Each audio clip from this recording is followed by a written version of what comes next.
Hello everyone, welcome back to my channel হৈমস kitchen.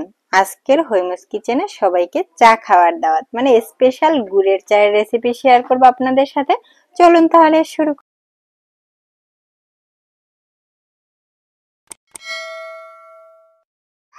আজকে আমরা গরুর দুধের চা রেডি করব। এজন্য এখানে হাফ লিটার পরিমাণে একেবারে ফ্রেশ গরুর দুধ নিয়েছি। সেটা জাল করে আমি কিছু সময় বন্ধ করে রেখেছিলাম।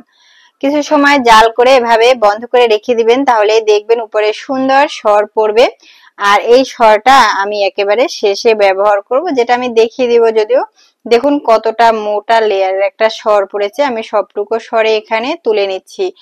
অনেক সময় দুধে পানি মিলানো থাকে, তখন কিন্তু এতটা সর পড়বে না। তো এরকম একটা গরুর দুধ নেওয়ার চেষ্টা করবেন যেটা একেবারে কোনো পানি ছাড়া থাকে।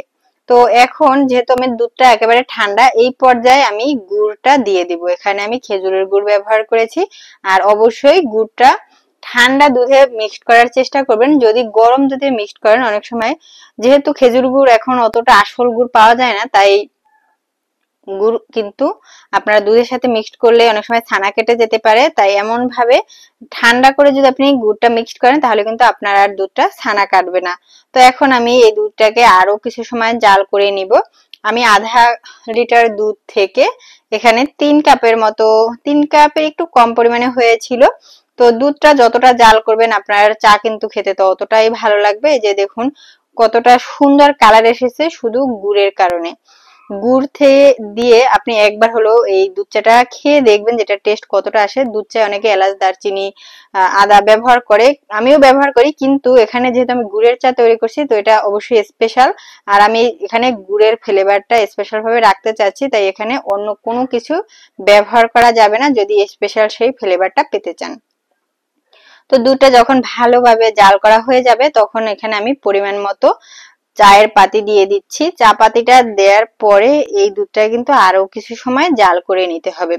দুধ চায়ের পাতি দেওয়ার পরে কিছু সময় জাল করে না নিলে এটার কালার কিন্তু অতটা ভালো আসবে না। তো এটাকে নেড়ে চেড়ে কিছু সময় জাল করে নিতে হবে। যত সময় আপনি দুধটা জাল করবেন, ততই কিন্তু এই চায়ের টেস্ট ভালো আসবে। তো অবশ্যই এই পর্যায়ে একটু টেস্ট করে নেবেন যে আপনার মিষ্টিটা ঠিক আছে কিনা। যদি মিষ্টি ঠিক না থাকে, যে এখানে যদি মনে হয় যে একটু গুড় ব্যবহার করতে হবে, আবার এখানে হঠাৎ করে গুড় ব্যবহার করে যদি ছানা কেটে ফেলেন, এর থেকে এখানে অল্প একটু চিনি দিয়ে দিবেন। তো আমার কিন্তু এখানে দুধ চাটা প্রায় হয়ে এসেছে। আর এর কালারটা দেখুন, গুড়ের জন্য তো এর কালারটা আরো বেশি স্পেশাল হয়ে গেছে। তো এখন আমি চুলাটাকে বন্ধ করে এটাকে একটা কাপে ছেঁকে নিব। তো এখানে আমি 2টা কাপ নিয়েছি। আর কাপে আমি দুধটাকে ছেঁকে দেখাচ্ছি যে এর কালারটা কতটা সুন্দর হয়। আমি এই শীতের সিজনে গুড়ের দুধ চাটা বা রং চা আমি কোনোটাই মিস করি না, কারণ আমার কাছে গুড়ের ফ্লেভার খুবই ভালো লাগে। আপনাদের কার কাছে কেমন লাগে সেটা জানাবেন। এই যে দেখুন আমি দুধ চাটাকে একটু আল মানে একেবারে আলতো হাতে ঢেলে নিচ্ছি। এরকম হালকা ভাবে ঢেলে নিলে দেখুন উপরে এরকম সুন্দর বাবল তৈরি হবে। দ্রুত ঢালতে গেলে কিন্তু এটা হবে না। তো অবশ্যই এটা একটু আস্তে আস্তে করে ঢালতে হবে। তো এখানে আমার আরো 1 কাপ চা হয়েছিল। আমার কাপগুলো একটু বেশ বড় বড়ই, যদি ছোট কাপ হয় সেক্ষেত্রে আপনি এখানে 4-5 কাপও তৈরি করে নিতে পারবেন।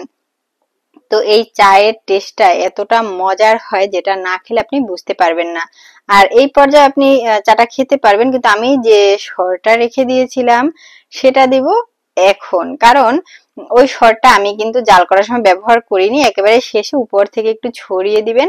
এটা দেখতে যে কতটা সুন্দর লাগে, তারপরে এটা যখন মুখে পড়বে, দুধের সর কে না খেতে পছন্দ করে, তখন কিন্তু আরো বেশি ভালো লাগবে। তো আজকের ভিডিওটি এই পর্যন্ত। কেমন লেগেছে